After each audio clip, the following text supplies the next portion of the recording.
When people start studying what is life, my students often say, why do we need to bother having all these definitions for life? Because it's kind of obvious what is alive.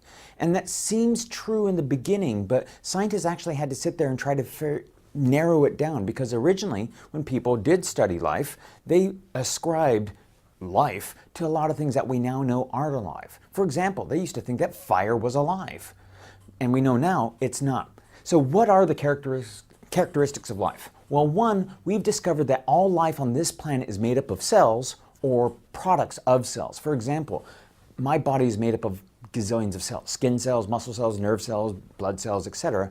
But then things like my fingernails or hair, those aren't made of cells, but they're made by cells. So that's what I mean by cell products. Living things use up energy and materials.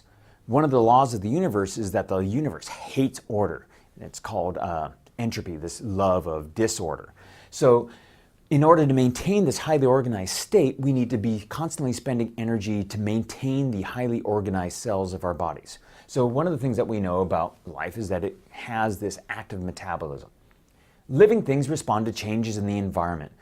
Scientists like to call those a stimulus. So when you poke me, I look at you and say, hey, stop poking me. If you poke a tree, it doesn't turn and look at you. But if you keep poking it, ultimately it'll start growing thicker bark perhaps in that area. And if it's a Venus flytrap and you're a fly and you're poking the little trigger hairs, it'll catch you and eat you. We maintain homeostasis. This kind of goes hand in hand with this idea about responding to changes in the environment. Homeostasis is the idea that we try to maintain an internal balance. For example, if I get too hot, I start to sweat in order to get rid of the excess heat.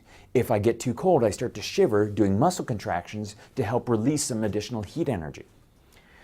And that's all to keep my body temperature the same. So homeostasis is an example, body temperature maintenance is an example of homeostasis. Living things reproduce with similar offspring. So when I reproduce, I have a mechanism of inheritance. I have a way of passing on my traits to my children. In me, I use DNA. So pretty much everything on this planet uses DNA. There's some examples of viruses, although some people argue against them being alive. Some viruses will also use RNA. Now, life evolves at the species level. Individuals don't evolve. We don't undergo genetic change over time, unless of course you're Spider-Man, you get bitten. But species evolve over time in response to environmental changes, whether it gets colder, so you need to evolve to have better protection against the cold, or it's a new environmental change because some member of your species figured out a new genetic mechanism that's just better than was previously found in your species. That's life.